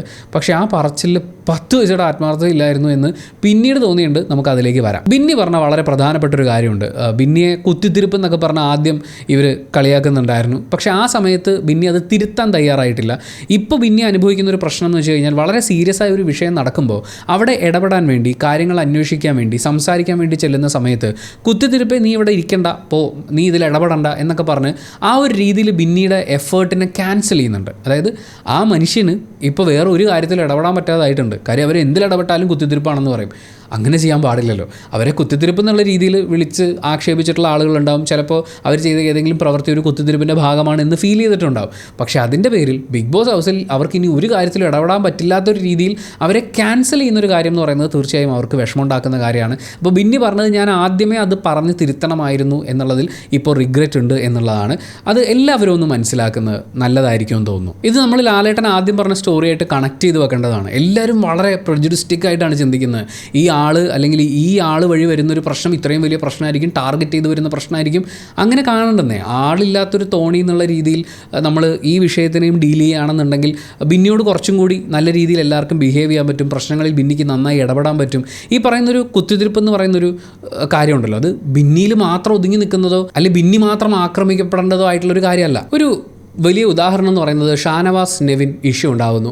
ആദില ആ വിഷയത്തിന് ഒട്ടും പക്വതയില്ലാതെ ചാടിക്കേറി വളരെ ജഡ്ജ്മെൻ്റലായി വളരെ മോശമായി അതിനെ ഡീൽ ചെയ്യുന്നു. ആ സമയത്ത് നെവിൻ വളരെ സാഡാണ്. ഈ സിറ്റുവേഷനെ 2 രീതിയിൽ ഉപയോഗിക്കാം. ഒന്നൊരു ഗെയിം എന്നുള്ള രീതിയിൽ മാത്രം ഈ വിഷയത്തെ നോക്കിക്കാണാം, അങ്ങനെ ഇതിനെ ഡീൽ ചെയ്യാം. 2 മാനുഷിക പരിഗണനകൾ വെച്ചുകൊണ്ട് നമുക്ക് ആളുകളെ ഈ പ്രശ്നത്തിനെ ഡീൽ ചെയ്യാൻ ശ്രമിക്കാം. ബിന്നി അവിടെ ഇത് 2ഉം ചെയ്തു. ബിന്നി നെവിൻ്റെ ഒപ്പം നിന്നു. നെവിൻ അവിടെ തകർക്കപ്പെട്ടൊരു മനുഷ്യനാണ്, അല്ലെങ്കിൽ തകർക്കാൻ ശ്രമിക്കപ്പെടുന്നൊരു മനുഷ്യനാണ്, ഇമോഷണലി ഹേർട്ടായി പോയിട്ടുള്ളൊരു മനുഷ്യനാണ്. ആ മനുഷ്യനൊപ്പം നിൽക്കാൻ ബിന്നി തയ്യാറായി. ലാലേട്ടൻ ഇതിൻ്റെ തലേ ദിവസം സംസാരിച്ചിട്ട് പോയ പല കാര്യങ്ങളും കേൾക്കുമ്പോൾ നെവിൻ ഇത് പ്രോസസ്സ് ചെയ്യാൻ പറ്റില്ല. അയാൾ വളരെ ഇമോഷണൽ സ്റ്റേറ്റിലാണ് ഇരിക്കുന്നത്. ലാലേട്ടൻ പറഞ്ഞതിൽ ഇങ്ങനെയും ഒരു അർത്ഥമുണ്ടടാ, നിന്നെ കെയർ ചെയ്യുന്നുണ്ട് എന്ന് പറഞ്ഞ് മനസ്സിലാക്കി കൊടുക്കാൻ ശ്രമിക്കുന്ന ബിന്നിയെ നമ്മൾ കാണുന്നുണ്ട്. അതങ്ങനെ ശ്രമിക്കുന്ന വേറെ ആരെയും നമ്മൾ കാണുന്നില്ല. എന്നാൽ അതേസമയം ഈ വിഷയത്തെ ആദില മോശമായാണ് ഡീൽ ചെയ്തത് എന്ന് എല്ലാവരുടെയും മുന്നിൽ വെച്ച് വളരെ കൃത്യമായി സംസാരിക്കുകയും ആദില ബിന്നിയെ കുത്തിത്തിരിപ്പുകാരി എന്ന് വിളിക്കുമ്പോൾ ശരിക്കും ഈ വിഷയത്തിൽ ആദിലയാണ് കുത്തിത്തിരിപ്പ് ഉണ്ടാക്കിയതെന്ന് വളരെ ക്ലാരിറ്റിയോടുകൂടി സംസാരിക്കുന്ന ബിന്നിയെ നമ്മൾ കാണുന്നുണ്ട്. മാത്രമല്ല ഈ വിഷയത്തെ ഇങ്ങനെ ഡീൽ ചെയ്യുമ്പോൾ ബിന്നിയെ തന്നെയാണ് സപ്പോർട്ട് ചെയ്യുന്നത്. ബിന്നിക്ക് നീതി വാങ്ങിച്ചു കൊടുക്കാൻ, അതായത് കുത്തിത്തിരിപ്പ് എന്ന് പറയുന്ന ഒരു പേര് വിളിച്ചു എന്ന് പറഞ്ഞ് ഇനി അവർ ചെയ്യുന്നതെല്ലാം ആ ഒരു ടാഗിൽ പെടുത്തി അവരെ ക്യാൻസൽ ചെയ്യാം എന്ന് പറയുന്നൊരു കാര്യത്തിനെ ചോദ്യം ചെയ്യാനോ അവർക്കൊരു നീതി ഉറപ്പാക്കാനോ ആ ഹൗസിലുള്ള വേറെ ആരും ശ്രമിച്ചിട്ടില്ല. അത് ബിന്നി തന്നെയാണ് ശ്രമിക്കുന്നത്. ബിന്നി ആ കാര്യത്തിൽ വിജയിക്കുന്നുണ്ട്. എങ്ങനെയാണ് അവർ എന്നുള്ളത് പറഞ്ഞ് മനസ്സിലാക്കാൻ കിട്ടുന്ന അവസരങ്ങളിൽ, അതുപോലെ മറ്റുള്ളവരുടെ കൃത്യം കാര്യങ്ങൾ പോയിൻ്റ് ഔട്ട് ചെയ്ത് സംസാരിക്കാൻ പറ്റുന്ന അവസരങ്ങളിൽ ബിന്നി അത് കൃത്യമായി വിനിയോഗിക്കുന്നുണ്ട്. അക്ബർ റിഗ്രറ്റായി പറഞ്ഞത് രേണുസുധിയുടെ ഇഷ്യൂ തന്നെയാണ്. പക്ഷേ രേണുസുധീനെ അങ്ങനൊരു പേരന്ന് വിളിച്ചത് കൊണ്ട് പിന്നീട് ഇങ്ങോട്ട് പല വഴക്കുകളും ഉണ്ടാകുമ്പോൾ അക്ബറിനെ ഡീൽ ചെയ്യാൻ വേണ്ടി പലരും അങ്ങനെ ഉപയോഗിക്കുന്നു, അല്ലെങ്കിൽ അക്ബർ പറയുന്ന കാര്യങ്ങളെ പലരും ആ രീതിയിൽ എടുക്കുന്നുണ്ട് എന്ന് പറയുന്നൊരു സങ്കടം കൂടി പുള്ളി പറഞ്ഞിട്ടുണ്ടായിരുന്നു. കാരണം രേണുസുധീനെ അന്നൊരു വാക്ക് വിളിച്ച് അധിക്ഷേപിച്ചു. അതിനുശേഷം ഇപ്പോൾ ലക്ഷ്മിയോട് സംസാരിക്കുന്ന സമയത്താണെങ്കിൽ പോലും ഞാൻ നിൻ്റെ മടി കയറി ഇരുന്നോ, അല്ലെങ്കിൽ ഞാൻ നിൻ്റെ കൈ കയറി പിടിച്ചോ എന്നൊരു ചോദ്യം വരുന്ന സമയത്ത് ആ പറയുന്ന ആറ്റിറ്റ്യൂഡ്, രേണുസുധിയെ ആ പേര് വിളിക്കാൻ ഉപയോഗിച്ചിട്ടുള്ള ആ ആറ്റിറ്റ്യൂഡിൽ തന്നെയാണ് അക്ബർ ഇന്നും എന്ന് വിലയിരുത്തുന്ന രീതിയിലുള്ളൊരു ട്രീറ്റ്മെൻ്റ് ഉണ്ട്. അപ്പോൾ അന്ന് അത് ഉപയോഗിക്കാൻ പാടില്ലായിരുന്നു എന്ന് പറയുന്നൊരു റിഗ്രറ്റാണ് അക്ബർ ഷെയർ ചെയ്യുന്നത്. നെവിൻ എണീറ്റ് എണീറ്റ് നിന്ന് അയാളുടെ ഒരു റിഗ്രറ്റ് ആയിട്ട് പറയുന്ന ഒരു കാര്യം, ഷാനവാസിൻ്റെ വീട്ടുകാരെ കുറിച്ച് അയാൾ സംസാരിച്ചത്, അയാളുടെ പേരൻറ്റിങ്ങിനെ കുറിച്ച് സംസാരിച്ചത്, അതിലൊരു ഖേദമുണ്ടെന്നുള്ളതാണ്. ഷാനവാസിനോട് അയാൾ കാണിച്ചിട്ടുള്ളൊരു സ്നേഹപ്രകടനം അതൊരു പേഴ്സ്പെക്റ്റീവിൻ്റെ ഡിഫറൻസിൽ സംഭവിച്ചു പോയതാണ്. അപ്പോൾ പറയാൻ പാടില്ലാത്ത രീതിയിലാണ് അയാളുടെ ഫാമിലിയെക്കുറിച്ചൊക്കെ നെവിൻ സംസാരിച്ചു പോയത്, അതിലൊരു ഖേദമുണ്ട് എന്ന് പറയുന്നുണ്ട്. ഒനീൽ എണീറ്റ് എന്ന് പറയുന്നത് റിഗ്രറ്റ്സിനെ കുറിച്ച് പറയുന്നത്, റിഗ്രറ്റ്സ് ഇഷ്ടമല്ല ലൈഫിൽ. അങ്ങനെ എന്തെങ്കിലും ഒരു പ്രശ്നം തൻ്റെ ഭാഗത്തു നിന്ന് ഉണ്ടായിക്കഴിഞ്ഞാൽ സോറി പറയും, മൂവ് ഓൺ ചെയ്യും എന്നുള്ള കാര്യമാണ്. ഒനിൽ സോറി പറയുമെങ്കിലും ഈ മൂവ് ഓൺ ചെയ്യുമെന്ന് പറഞ്ഞതിൽ നമുക്ക് കുറച്ച് സന്ദേഹങ്ങളുണ്ട്. കാരണം സോറി പറയുകയും അക്സെപ്റ്റ് ചെയ്യുകയും ഒക്കെ ചെയ്തു കഴിഞ്ഞാലും പിന്നീട് അങ്ങോട്ട് ഈവൻ നോമിനേറ്റ് ചെയ്യുന്ന സമയത്താണെങ്കിലും ഒക്കെ ആ കഴിഞ്ഞു പോയ വിഷയത്തെ അയാൾ വീണ്ടും പ്രതിപാദിക്കുന്നത് നമ്മൾ കണ്ടിട്ടുണ്ട്. അഭിലാഷിൻ്റെ കാര്യത്തിലേക്ക് വരുമ്പോൾ അഭിലാഷ് റിഗ്രറ്റ് ആയിട്ട് പറയുന്നത് നാവിനെ കൺട്രോൾ ചെയ്യാൻ പറ്റുന്നില്ല, ആങ്കറിനെ കൺട്രോൾ ചെയ്യാൻ പറ്റുന്നില്ല എന്ന് പറയുന്ന ഒരു കാര്യമാണ്. നമ്മളത് ശ്രദ്ധിച്ചിട്ടുമുണ്ട്. പല കാര്യങ്ങളും നന്നായി ഡീൽ ചെയ്യുമ്പോൾ വൺസ് ഇയാൾക്ക് ദേഷ്യം വന്നു കഴിഞ്ഞാൽ പിന്നെ കംപ്ലീറ്റ് പോയി. ലാംഗ്വേജും ബോഡി ലാംഗ്വേജും മൊത്തത്തിൽ പ്രശ്നമാകുന്ന സമയത്ത് പിന്നെ നമ്മുടെ ഭാഗത്ത് ന്യായമുണ്ടെങ്കിൽ പോലും ആളുകൾക്ക് കേൾക്കാൻ പറ്റാത്തൊരു സാഹചര്യത്തിലേക്ക് എത്തും. അത്തരം ഒരു റിയാക്ഷൻ അഭിലാഷിൻ്റെ ഭാഗത്തുനിന്ന് പിന്നീടും സംഭവിക്കുന്നത് നമ്മൾ കാണുന്നുണ്ട്. ജിഷിൻ എണീറ്റ് നിന്ന് റിഗ്രറ്റ് ആയിട്ട് പറയുന്നത് ആര്യൻ ജിസൈൽ അവരുടെ ആ ഒരു കേസിൽ, അനിമോൾ സംസാരിച്ച കേസിൽ കുറച്ച് മാനിപ്പുലേറ്റീവായി താൻ കുറച്ച് കാര്യങ്ങൾ അവതരിപ്പിച്ച് പോയി എന്നുള്ള ആ ഒരു കാര്യത്തിൽ ഇപ്പോൾ റിഗ്രറ്റ് ഉണ്ട് എന്നുള്ളതാണ്. ഇവരിതൊക്കെ പറഞ്ഞു കഴിയുമ്പോഴേ ലാലേട്ടൻ അവരോട് ചോദിക്കുന്നത് നിങ്ങൾക്കിപ്പോൾ ഒരു സമാധാനം ഫീൽ ചെയ്യുന്നില്ലേ എന്നുള്ളതാണ്. അതായത് ഉള്ളിലുള്ള റിഗ്രറ്റുകളൊക്കെ ഇപ്പം അങ്ങോട്ടും ഇങ്ങോട്ടും ഒരു സോറി പറയാനൊക്കെ ആണെങ്കിൽ ഇത് പറഞ്ഞു കഴിയുമ്പോൾ നമുക്കൊരു ആശ്വാസം കിട്ടും. ഇതിങ്ങനെ ഉള്ളിൽ വെച്ച് ഇങ്ങനെ പെരുപ്പിച്ച് വലിയൊരു വിഷയമാക്കേണ്ട കാര്യമില്ല.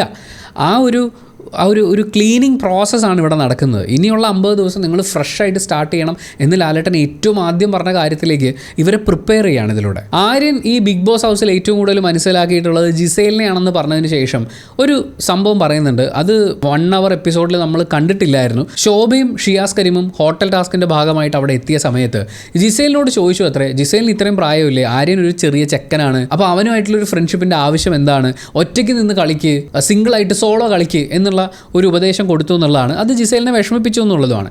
പക്ഷേ ജിസേലിനെ വിഷമിപ്പിച്ചോ ഇല്ലയോ, അവർ ഇതേപോലെ ഒരു ചലഞ്ചറായിട്ട് ബിഗ് ബോസ് ഹൗസിനകത്തേക്ക് കയറുന്നത് ഓരോരുത്തരുടെ ഗെയിം മാറ്റാൻ വേണ്ടിയിട്ടുള്ള ഉപദേശങ്ങൾ കൊടുക്കുക എന്നുള്ള ഉദ്ദേശത്തോടു കൂടി അല്ലല്ലോ. അതിൻ്റെ ആര്യനെ പ്രായത്തിൻ്റെ പേരിൽ അവനൊരു ചെറിയ പയ്യനാണ്, ജിസേലിന് പ്രായമുള്ളതുകൊണ്ട് അവരിങ്ങനെ ബിഹേവ് ചെയ്യണം എന്നൊക്കെയുള്ള പാഠങ്ങൾ പഠിപ്പിച്ചു കൊടുക്കാൻ വേണ്ടിയിട്ടുള്ള അവരുടെ ശ്രമങ്ങൾ അതവരങ്ങനെ പറഞ്ഞിട്ടുണ്ടെങ്കിൽ നമ്മൾ കണ്ടിട്ടില്ല. പക്ഷേ അവരങ്ങനെ പറഞ്ഞിട്ടുണ്ടെങ്കിൽ അത് വളരെ മോശമായിട്ടുള്ളൊരു കാര്യമാണ്. ഇപ്പോൾ ഗെയിം പെർസ്പെക്റ്റീവിൽ നിന്ന് മാത്രമല്ല, ജിസേലിനോട് നിങ്ങൾ ഇത്രയും പ്രായമൊക്കെ ഉള്ള ഒരാളല്ലേ, ആ ഒരു ചെറിയ പയ്യനാണ്, അപ്പോൾ അവരുമായിട്ടൊരു ഫ്രണ്ട്ഷിപ്പിൻ്റെ ആവശ്യം എന്താണ് എന്നൊക്കെ ഇത് ആര്യൻ സംസാരിക്കുന്ന ടോൺ വെച്ചിട്ടാണ്. അങ്ങനൊരു രീതിയിൽ സംസാരിക്കുക എന്ന് പറയുന്നത് വളരെ മോശമായിട്ടുള്ളൊരു കാര്യമാണ്. ഷാനവാസ് ഏറ്റവും കൂടുതൽ മനസ്സിലാക്കിയിട്ടുള്ളത് അനീഷിനെയാണ് എന്ന് പറഞ്ഞിട്ട് 2 സെൻറ്റൻസുകൾ പറയുന്നത് അനീഷ് ശ്രദ്ധിക്കണം എന്നെനിക്ക് തോന്നിപ്പോയിട്ടുണ്ടായിരുന്നു. വന്ന അന്ന് തന്നെ ഞാൻ ഇവനെ മാർക്ക് ചെയ്തു. എങ്ങനെ ഇവനെ എൻ്റെ വഴിക്ക് കൊണ്ടുവരാം എന്നെനിക്ക് അറിയാമായിരുന്നു, ഞാൻ എൻ്റെ വഴിക്ക് കൊണ്ടുവന്നു എന്നുള്ളതാണ്. നമ്മൾ ഇന്നലത്തെ എപ്പിസോഡിനെ കുറിച്ച് സംസാരിക്കുന്ന സമയത്തും പറഞ്ഞിട്ടുണ്ടായിരുന്നു, ഷാനവാസും അനീഷും തമ്മിലുള്ള ആ ഒരു കോമ്പിനേഷനിൽ ഷാനവാസിൻ്റെ ഒരു ആറ്റിറ്റ്യൂഡ് അല്ലെങ്കിൽ ആ റിലേഷൻഷിപ്പ് വർക്ക് ചെയ്യുന്ന ഒരു രീതി എന്ന് പറയുന്നത് ഷാനവാസ് ഇയാളുടെ ഒരു ഗാർഡിയനാണ്, ഷാനവാസിൻ്റെ കയ്യിലാണ് അനീഷിൻ്റെ ഓണർഷിപ്പ് എന്നുള്ളൊരു രീതിയിലാണ്. ആ ആറ്റിറ്റ്യൂഡ് വളരെയധികം വ്യക്തമാവുന്ന രീതിയിൽ തന്നെയാണ് ഷാനവാസ് ഇപ്പോൾ സംസാരിച്ചിട്ടുള്ളതും. ഇവനെ എങ്ങനെ എൻ്റെ കൂടെ നിർത്തണം എന്ന് എനിക്കറിയാമായിരുന്നു, ഞാൻ ടാർഗറ്റ് ചെയ്ത് എൻ്റെ കൂടെ നിർത്തിയതാണ് എന്ന് പറയുന്ന ഒരു ആറ്റിറ്റ്യൂഡ് അതിനകത്തുണ്ട്. അത് അനീഷിൻ്റെ ഗെയിം ഇനിയും വീക്കാക്കേ ഉള്ളൂ. ലക്ഷ്മി എണീറ്റ് നിന്ന് താൻ ഏറ്റവും കൂടുതൽ മനസ്സിലാക്കിയത് നെവിനെയാണ് എന്ന് പറയുന്നുണ്ട്. നെവിനോടുള്ള അവരുടെ മകൻ്റെ അതേ ഹെയർ സ്റ്റൈലാണ് നെവിനുള്ളതെന്ന് പറയുന്നത് നെവിന് ഭയങ്കര സന്തോഷമാണ് എന്നൊക്കെയുള്ള രീതിയിൽ സംസാരിക്കുന്നുണ്ട്. ഈ ലക്ഷ്മി ആണെങ്കിലും ബിന്നി ആണെങ്കിലും നെവിനെ സപ്പോർട്ട് ചെയ്യുന്നത് നമ്മൾ കാണുമ്പോൾ ഇവരൊരിക്കലും നെവിൻ ഇങ്ങനെ മറ്റേ സ്ക്രൂ കയറ്റി വിട്ടിട്ട് നീ അങ്ങനെ പറയണം, നീ ഇങ്ങനെ പറയണം, ഇങ്ങനെ വേണം ഇത് ചെയ്യാൻ, എന്നിട്ട് അവരെയൊക്കെ നമുക്ക് തകർക്കണം എന്നുള്ള രീതിയിൽ സംസാരിക്കുന്ന ഒന്നും നമ്മൾ കാണുന്നില്ല. പക്ഷേ ഈ വിഷയത്തെ ലക്ഷ്മിയും ബിന്നിയും നെവിനൊരു സപ്പോർട്ടായി നിൽക്കുന്നതിനെക്കുറിച്ച് ആദില, നൂറ, ഷാനവാസ് കോൺവെർസേഷൻസ് നമ്മൾ കേൾക്കുമ്പോൾ ഇവർ വളരെ കുത്തിത്തിരിപ്പാണ് എന്നുള്ള രീതിയിലാണ് അവർ സംസാരിക്കുന്നത്. ആക്ച്വലി ആദിലയും നൂറയും ഷാനവാസും തമ്മിൽ നടത്തുന്ന ആ കുത്തിത്തിരിപ്പ് സംസാരങ്ങളെ വെച്ച് നോക്കുമ്പോൾ ലക്ഷ്മിയോ ബിന്നിയോ ആ തരത്തിൽ നെവിനെ ഒരു തരത്തിലും സ്ക്രൂ ചെയ്യാൻ നോക്കിയിട്ടില്ല. അവർ പറയുന്നത് നിനക്ക് ശരിയെന്ന് തോന്നുന്നത് ചെയ്യൂ, നിനക്ക് എന്താണോ നീ ആലോചിച്ചിട്ട് നിനക്ക് ഫീൽ ചെയ്യുന്ന കാര്യം അത് നീ ചെയ്യൂ എന്നുള്ളതാണ്. അവിടെ അവർ കുറച്ചും കൂടി നെവിനെ മനസ്സിലാക്കുക, സാഹചര്യത്തെ മനസ്സിലാക്കുക, കുറച്ചും കൂടി ഒരു ഹ്യൂമൻ ഇമോഷൻസിന് വാല്യൂ കൊടുക്കുക, ഈ കാര്യങ്ങളൊക്കെയാണ് ചെയ്യുന്നത്. എന്തായാലും അതിനുശേഷം എവിക്ഷൻ്റെ പരിപാടികളൊക്കെ നടക്കുകയാണ്. എവിക്ഷൻ ഏകദേശം ലാസ്റ്റ് ആരാണ് എന്നുള്ളത് നമ്മൾ തിരിച്ചറിയുന്ന സമയത്ത് ആദില സേവ് ആവുന്ന സമയത്ത് നൂറയും അനുമോളും കൂടി എണീറ്റ് അങ്ങോട്ട് പോകുന്നുണ്ട്. ആദില സേവ് ആയെന്ന് പറഞ്ഞ സന്തോഷത്തിൽ അത് കണ്ട് പിണങ്ങി. എല്ലാവരും ലിവിംഗ് റൂമിൽ ഇരിക്കണമെന്ന് പറഞ്ഞതാണ്. പക്ഷേ ഗാർഡൻ ഏരിയയിൽ നടക്കുന്ന പരിപാടിയിലേക്ക് അനുമോളും നൂറയും ഓടി പോകുന്നുണ്ട്. ഇരിക്കാൻ പറഞ്ഞിട്ട് അവരെന്തിന് ഓടിപ്പോയി എന്നുള്ള രീതിയിൽ ലാലേട്ടൻ ദേഷ്യത്തോടു കൂടിയാണ് അവിടുന്ന് വാക്കൗട്ട് ചെയ്യുന്നത്. പിന്നീട് ബിഗ് ബോസ് ആണ് എവിക്ഷൻ്റെ കാര്യം അത് കംപ്ലീറ്റ് ചെയ്യുന്നത്. ആ സമയത്തുടനീളവും ഈ ലക്ഷ്മിയുടെ ഒരു ആറ്റിറ്റ്യൂഡ് വളരെ ശ്രദ്ധിക്കണം എന്നെനിക്ക് തോന്നി. കാര്യം വളരെ നല്ല രീതിയിലാണ് ലക്ഷ്മി റിസൾട്ട് പറയാൻ വരുന്ന ആളുകളോടാണെങ്കിലും കൂടെ നിൽക്കുന്ന പ്ലെയേഴ്സിനോടാണെങ്കിലും ഒക്കെ ബിഹേവ് ചെയ്യുന്നത്. ഏറ്റവും അവസാനം ലക്ഷ്മിയും റെനയും അക്ബറും മാത്രമാവുന്നുണ്ട്. അക്ബറിനും വളരെ ഇമോഷണൽ ആയിട്ടുള്ളൊരു സിറ്റുവേഷൻ ആയിരുന്നു. പക്ഷെ അവർ 3 പേരും അങ്ങോട്ടും ഇങ്ങോട്ടും നല്ല രീതിയിൽ ആ സിറ്റുവേഷനെ ഹാൻഡിൽ ചെയ്തു എന്ന് തോന്നി. അവിടെ ഒരു ഫ്രണ്ട്ഷിപ്പ് ഉണ്ടായിരുന്നു, ഒരു സ്നേഹം ഉണ്ടായിരുന്നു, ഒരു പരിഗണന ഉണ്ടായിരുന്നു. ഈ പറയുന്ന എലമെൻറ്റ്സ് എല്ലാം കൊണ്ട് ആ ഒരു ലാസ്റ്റത്തെ ഒരു എവിക്ഷൻ, ആ ഒരു റിസൾട്ട് പറയുന്ന കാര്യം വളരെ നന്നായി പോയി എന്ന് തോന്നി. ഇത്തവണത്തെ ബിഗ് ബോസിൽ നമുക്ക് മഷിയിട്ട് നോക്കിയാൽ പോലും ചിലപ്പോൾ കാണാൻ പറ്റാത്ത വളരെ റെയറായി കാണുന്ന ഒരു ഗെയിം സ്പിരിറ്റ്, ഒരു മനുഷ്യത്വം, ഇങ്ങനെയൊക്കെയുള്ള കുറച്ച് കാര്യങ്ങൾ വളരെ നല്ല രീതിയിൽ എക്സ്പ്രസ് ചെയ്യപ്പെടുന്നത് കണ്ടത് ഈ ഒരു സമയത്താണ്. അത് കഴിഞ്ഞാണ് റെന ബിഗ് ബോസ് ഹൗസിലേക്ക് കയറുന്നത്. ഒനീൽ ചേട്ടാന്ന് വിളിച്ചിട്ടുള്ളൊരു ഹഗ് ഉണ്ടായിരുന്നു. എനിക്ക് ഈ ദിവസത്തെ ഏറ്റവും മനോഹരമായിട്ടുള്ള കാര്യങ്ങളിൽ ഒന്നായിട്ട് ഫീൽ ചെയ്തത് അതാണ്. എന്തായാലും അടുത്ത ആഴ്ച ഇതൊരു കുപ്പി ഫാക്ടറി ആയിട്ട് മാറാൻ പോകുന്നു എന്ന് പറഞ്ഞിട്ടാണ്, ബോട്ടിൽ ഫാക്ടറി ആയി മാറുന്നു എന്ന് പറഞ്ഞിട്ടാണ് ലാലേട്ടൻ പിരിയുന്നത്. പക്ഷേ ലാലേട്ടൻ ഈ എവിക്ഷന് ശേഷം റെനയെ കണ്ടെങ്കിലും മറ്റ് ഹൗസ് മേറ്റ്സിനെ കാണാൻ നിന്നിട്ടുണ്ട് ഉണ്ടായിരുന്നില്ല. ചെരുപ്പ് ഫാക്ടറി കൊടുത്തപ്പോൾ തന്നെ കയ്യും കാലും മുറിച്ചിട്ടുള്ള ടീമാണ്. ഇതിപ്പോൾ കുപ്പി ഫാക്ടറി ആയി കഴിഞ്ഞാൽ ഇതുങ്ങൾ എന്തൊക്കെയാണ് കാണിക്കാൻ പോകുക എന്നുള്ളത് നമുക്ക് അടുത്ത ആഴ്ച അറിയാൻ പറ്റുള്ളൂ. മാത്രമല്ല 50ാമത്തെ ആഴ്ച കഴിയുക എന്ന് പറയുമ്പോഴേക്കും വളരെ സ്ട്രോങ് ആയിട്ടുള്ള സിറ്റുവേഷൻസ് അവർ ഫേസ് ചെയ്യാൻ വേണ്ടിയിട്ട് പോവുകയാണ്. ഗെയിമും കുറച്ചും കൂടി ട്രിക്കി ആവാനുള്ളൊരു സാധ്യതയുണ്ട്. ഇതിനൊക്കെ ഇവരെങ്ങനെ ഓവർകം ചെയ്യുമെന്നുള്ളത് നമ്മൾ കാണാൻ കാത്തിരിക്കുന്ന ഒന്നാണ്. ബിഗ് ബോസിനോടുള്ളൊരു ചെറിയ റിക്വസ്റ്റ് എന്ന് പറയുന്നത് എന്തായാലും ബോട്ടിൽ ഫാക്ടറിയാണ്. പൊട്ടുന്ന ബോട്ടിലൊന്നും കൊടുക്കാതെ കുറച്ച് പ്ലാസ്റ്റിക് കുപ്പികൾ കൊടുക്കുകയാണെങ്കിൽ വളരെ വളരെ നന്നായിരുന്നു. കാരണം ഇവർ ഈ കുപ്പി കൊണ്ട് ചിലപ്പോൾ തലക്കടിച്ചു എന്നൊക്കെ വരും. കാര്യം അത്രയും ബോധമില്ലാത്ത രീതിയിലാണ് ഇതിന് മുമ്പുള്ള ടാസ്ക് ഒക്കെ കൈകാര്യം ചെയ്തിട്ടുള്ളത്. ഇത് കുറച്ചുകൂടി ദേഷ്യമൊക്കെ വന്നു കഴിഞ്ഞാൽ ഇവരെല്ലാവരും ലാലേട്ടം വരുമ്പോൾ ഇരിക്കണ ഇരിപ്പൊക്കെ കണ്ടു കഴിഞ്ഞാൽ മറ്റേ ആട്ടിൻകുട്ടീനെ സ്റ്റഫ് ചെയ്ത് വെച്ചിരിക്കുന്ന പോലെയാണ്. പക്ഷേ ടാസ്ക് തുടങ്ങുമ്പോൾ ഇങ്ങനെയൊന്നും അല്ല. അതുപോലെ ദേഷ്യം വരുന്ന സമയത്തും ഇവരൊക്കെ നിയന്ത്രിക്കുന്നത് ഈഗോയും ഇവരുടെ ഇമോഷൻസും ഒക്കെയാണ്. ഭയങ്കര ഡേഞ്ചറസ് ആയിട്ടുള്ളൊരു സിറ്റുവേഷനാണ്. പ്ലാസ്റ്റിക് കുപ്പി കൊടുക്കുകയാണെങ്കിൽ അത്രയും നല്ലതായിരുന്നു. ഇവരൊക്കെ സേഫായിട്ട് ഗെയിം കഴിയുന്നവരുണ്ടാവും. എന്തായാലും ലാലേട്ടം പോയതിന് ശേഷം ബിഗ് ബോസ് ഹൗസിൽ നടക്കുന്ന കാര്യങ്ങൾ പിന്നീട് നമ്മൾ കാണുമ്പോൾ അനുമോളും ആദിലയും നൂറയും ഷാനവാസും ഇരിപ്പുണ്ട്. ഒനിയിൽ ആദ്യം ഉണ്ടായിരുന്നു, പക്ഷേ ഒനിയിൽ അധികം നേരം ഇരുന്നില്ല, എണീറ്റ് പോവുകയാണ് ചെയ്തത്. അപ്പോൾ ലാലേട്ടം പിണങ്ങിയിട്ടുണ്ടാവും, ദേഷ്യപ്പെട്ടിട്ടുണ്ടാവും എന്ന് പറയുന്ന നൂറയുടെ ഒരു ആവലാതിയുണ്ട്. അനുമോളും ഇവരൊക്കെ ഇത് ന്യായീകരിക്കാൻ ശ്രമിക്കുകയാണ്. അന്നേരത്തെ ഒരു ആവേശത്തിന് ഓടിപ്പോയതല്ലേ, ലാലേട്ടന് എന്ത് തോന്നിയിട്ടുണ്ടാവും എന്നൊക്കെ. അപ്പോൾ ഷാനവാസ് പറയുന്ന ഒരു ഡയലോഗ് ഉണ്ട്, ലാലേട്ടൻ ദേഷ്യം പിടിച്ചാൽ പോയത്, പക്ഷേ നമ്മളെയൊക്കെ കുട്ടികളായിട്ടാണ് ലാലേട്ടൻ കാണുന്നത് എന്ന് പറയുന്ന ഒരു വാത്സല്യമുള്ള ലാലേട്ടനെ ഷാനവാസ് പ്രതീക്ഷിക്കുന്നുണ്ട്. പക്ഷേ ഷാനവാസ് ആദ്യം മനസ്സിലാക്കേണ്ടത് നിങ്ങളെ കുട്ടികളെ പോലെയൊന്നും അല്ല മനുഷ്യൻ കാണുന്നുണ്ടാവുക. പക്വതയില്ലാതെ പ്രായമായ കുറേ ആളുകൾ എന്നുള്ള രീതിയിലായിരിക്കും. അതിപ്പോൾ ഷാനവാസിനെ മാത്രമല്ല, ആ ബിഗ് ബോസ് ഹൗസിലുള്ള പല ആളുകളെയും ലാലേട്ടൻ അങ്ങനെ തന്നെയായിരിക്കും കാണുന്നുണ്ടാവുക. കാരണം കുട്ടികൾ ഇതൊക്കെ ചെയ്യും. കുട്ടികൾ ചെയ്യുന്ന കാര്യങ്ങളൊക്കെയാണോ നിങ്ങൾ ചെയ്തുകൊണ്ടിരിക്കുന്നത്? ലാലേട്ടൻ നിങ്ങളെ മക്കളെ പോലെ കാണാൻ, പുള്ളിക്ക് സ്വന്തമായിട്ട് 2 മക്കൾ വേറെ ഉണ്ടല്ലോ, അല്ലെങ്കിൽ മക്കളെ പോലെ കരുതാൻ പ്രായത്തിൻ്റെതായ പക്വതയുള്ള എത്രയോ മനുഷ്യജീവികളുണ്ടാവും. അടിസ്ഥാനപരമായി നിങ്ങൾ കുട്ടികളല്ല. ലാലേട്ടന് നിങ്ങളെക്കാൾ പ്രായമുണ്ടെങ്കിലും നിങ്ങൾ കുട്ടികളല്ല.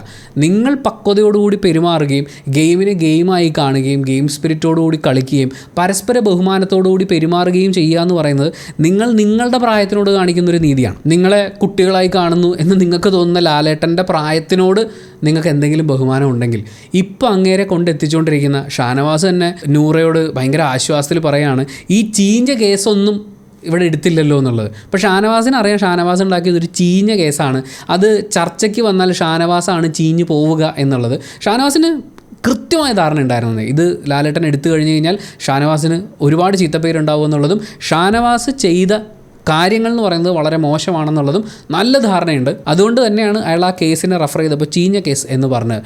ഈ മനുഷ്യനാണ് കുറച്ചു മുമ്പ് നെവിനോട് റിഗ്രറ്റ് തോന്നുന്നു, മാപ്പ് പറയുന്നു എന്ന് പറയുന്ന ഒരു കാര്യം അവതരിപ്പിച്ചതെന്ന് തോന്നുമ്പോൾ നിങ്ങൾ ലാലേട്ടനിരിക്കുമ്പോൾ ഒന്ന് പറയുന്നു, അങ്ങേര് പോയി കഴിയുമ്പോൾ വേറെന്തൊക്കെയോ പറയുന്നു. ഇതിലപ്പോൾ ആത്മാർത്ഥതയൊന്നുമില്ലേ?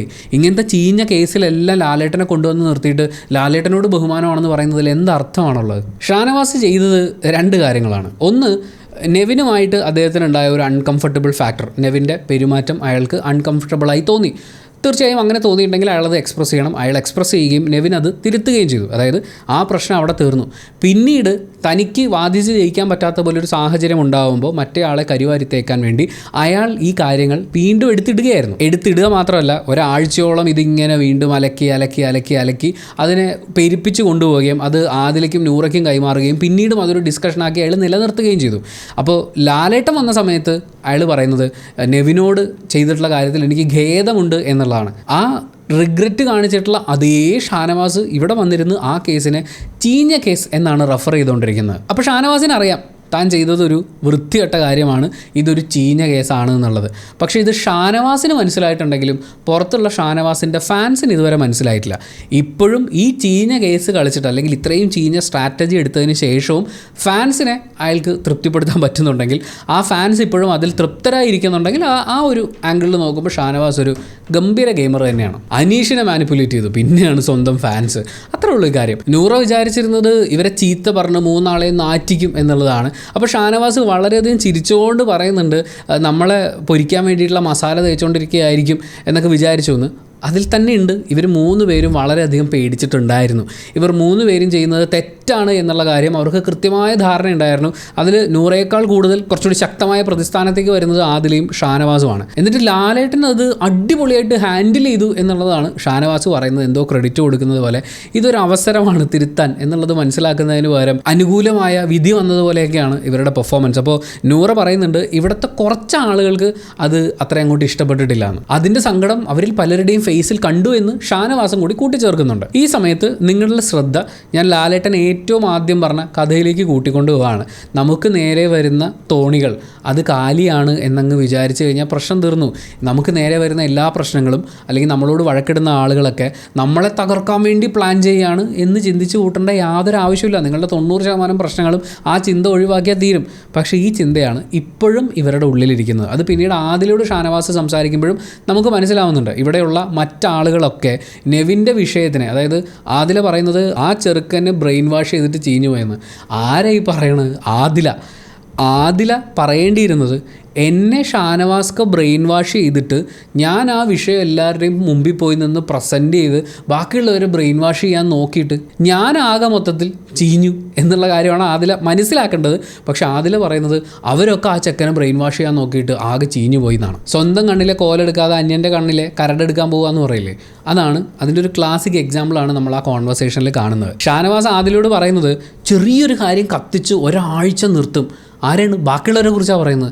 ഇവരുടെ കോൺവെർസേഷൻ കേൾക്കുമ്പോൾ ഇവരുടെ നടുക്കൊരു മിറർ വെച്ചിട്ട് ഇവർ തന്നെ കണ്ണി നോക്കി ഒന്ന് സംസാരിക്കുകയാണെന്ന് നമുക്ക് തോന്നിപ്പോവും. കാര്യം ചെറിയൊരു കാര്യം കത്തിച്ച് ഒരാഴ്ച നിർത്താമെന്ന് പറയുന്നത് ഇതില്ലേ ഷാനവാസ് ചെയ്ത്. അപ്പോൾ ആദില തിരിച്ചു ചോദിക്കുന്നത് ലാലേട്ടൻ ചോദിക്കുമ്പോഴെങ്കിലും മര്യാദക്ക് പറയാം, അതിലും മായം ചേർത്തു എന്ന്. ആര് ചേർത്ത്? നിങ്ങളല്ലേ അങ്ങോട്ടും ഇങ്ങോട്ടും റിഗ്രറ്റ് ഉണ്ട് എന്നുള്ള കാര്യമൊക്കെ പറഞ്ഞ് എന്നിട്ട് ഇവിടെ വന്നിരുന്ന് വീണ്ടും ആ വിഷയത്തിൽ ചർച്ച ചെയ്യുകയാണ്. ലാലേട്ടൻ വന്നിട്ട് എന്തിനാ അങ്ങനെ പറഞ്ഞതെന്ന് ചോദിച്ചു കഴിഞ്ഞാൽ അത് അപ്പോഴത്തെ ഒരു ഇതിൽ പറഞ്ഞു പോയി എന്ന് പറഞ്ഞാൽ മതി എന്ന് ഡിസ്കഷനിൽ പറഞ്ഞുകൊണ്ടിരുന്ന ആ ടീമുകളാണ് ലാലേട്ടൻ വന്നപ്പോൾ ബാക്കിയുള്ളവർ മായം ചേർത്തു എന്ന് കുറ്റം പറയുന്നത്. അതിൽ ഷാനവാസ് ചോദിക്കുന്ന വളരെ പ്രധാനപ്പെട്ട ഒരു ചോദ്യമുണ്ട്. ഇങ്ങനെ തെറ്റിദ്ധരിപ്പിച്ച് ആൾക്കാരിലേക്ക് വിഷം കയറ്റുന്നതാണോ മൈൻഡ് ഗെയിം എന്നാണ് ചോദിക്കുന്നത്. ഇതാണോ മൈൻഡ് ഗെയിം? ഇങ്ങനെ തെറ്റിദ്ധരിപ്പിച്ച ആൾക്കാരിലേക്ക് വിഷം കയറ്റുക എന്ന് പറയുന്നത്. നിങ്ങൾ സംസാരിക്കുമ്പോൾ ആരെയാണ് മുന്നിൽ കാണുന്നത്? ഇവർ തന്നെ കാണാൻ തുടങ്ങിയിട്ടുണ്ടോ എന്ന് നമുക്ക് വളരെയധികം സംശയം തോന്നിപ്പോവും. ഇങ്ങനെ തെറ്റിദ്ധാരണകൾ ഉണ്ടാക്കിയ ആ നെവിൻ എന്ന് പറയുന്ന മനുഷ്യനെക്കുറിച്ച് ഇത്രയും തെറ്റിദ്ധാരണ ഉണ്ടാക്കിയ, പോട്ടെ അപ്പാനി ശരത്ത് എന്ന് പറയുന്ന വ്യക്തിയെക്കുറിച്ച് ഇത്രയും തെറ്റിദ്ധാരണകൾ ഉണ്ടാക്കിച്ച, അക്ബറിനെ കുറിച്ച് തെറ്റിദ്ധാരണകൾ ഉണ്ടാക്കിക്കാൻ ശ്രമങ്ങൾ നടത്തിക്കൊണ്ടിരുന്ന ഷാനവാസ് അതിലൂടെ ചോദിക്കുകയാണ് ഇങ്ങനെ തെറ്റിദ്ധരിപ്പിച്ച ആളുകളിൽ വിഷം കുത്തിവെക്കുന്നതാണോ മൈൻഡ് ഗെയിം? ആവോ. എന്തായാലും അതിനുശേഷം നമ്മൾ നേരത്തെ പറഞ്ഞ ബിന്നി വളരെ സാഡായിട്ടിരിക്കുന്നുണ്ട്. ബിന്നി ആശ്വസിപ്പിക്കുന്ന അനീഷിനെയും ലക്ഷ്മിയെ നമ്മൾ കാണുന്നുണ്ട്. അതിനുശേഷം അനിമോൾ ബിന്നിയുടെ അടുത്ത് പോയിരുന്ന് കിട്ടാവുന്ന അത്രയും സ്ക്രീൻ സ്പേസ് നേടിയെടുക്കുന്നതും നമ്മൾ കാണുന്നുണ്ട്. അങ്ങനെ ഈ ഒരു വീക്കെൻഡ് എപ്പിസോഡും കൂടി ഇവിടെ അവസാനിക്കുകയാണ്. നാളെ കുപ്പിയാണ്. കുപ്പിയുടെ അവസ്ഥ എന്താവും എന്നുള്ളതും കുപ്പി കൊണ്ട് എന്തൊക്കെ അവസ്ഥകൾ ഇവരുണ്ടാക്കും എന്നുള്ളതും നമുക്ക് നാളെ അറിയാൻ പറ്റും. എന്തായാലും ഇന്ന് ഈ ബിഗ് ബോസ് ഹൗസിൽ നിന്ന് എവിക്റ്റായി പോയ റെനയ്ക്ക് അവരുടെ ഫ്യൂച്ചർ ലൈഫിൽ ഒരുപാട് നല്ല കാര്യങ്ങൾ സംഭവിക്കട്ടെ എന്നുള്ളൊരു ഓൾ ദ ബെസ്റ്റ്. 50 ദിവസം ഇവരുടെയൊക്കെ കൂടെ പിടിച്ച് നിൽക്കുക എന്ന് പറയുന്നത് അത്ര എളുപ്പമുള്ളൊരു കാര്യമായിരുന്നില്ല. ഇനി അങ്ങോട്ടുള്ള ദിവസങ്ങളിലുള്ള ഇവരുടെ പെർഫോമൻസും ഗെയിം സ്ട്രാറ്റജിയൊക്കെ വളരെ നന്നായിരിക്കട്ടെ എന്നുള്ള ഒരു ചെറിയ ആഗ്രഹം മിച്ചം വെച്ചുകൊണ്ട് നമ്മൾ ഈ എപ്പിസോഡ് ഇവിടെ വൈൻഡപ്പ് ചെയ്യുകയാണ്. ആൻഡ് ലാലേട്ടൻ അദ്ദേഹത്തിൻ്റെ 18ാമത്തെ അടവ് എടുത്തിട്ടുണ്ട്. ലാസ്റ്റ് അടവ് ഓടിപ്പോയതാണെന്ന് തോന്നുന്നു. ഇതൊക്കെ ഇവർക്ക് മനസ്സിലാവുകയാണെങ്കിൽ നല്ലത് എന്ന് വീണ്ടും ആശിച്ചുകൊണ്ട് നമ്മൾ ഈ വീഡിയോ ഇവിടെ അവസാനിപ്പിക്കുകയാണ്. Thank you so much watching this video. Video ഇഷ്ടപ്പെട്ടാൽ ലൈക്ക് ചെയ്യുക, കമൻറ്റ് ചെയ്യുക, ഷെയർ ചെയ്യുക, സബ്സ്ക്രൈബ് ചെയ്യുന്ന കാര്യം പരിഗണിക്കുക.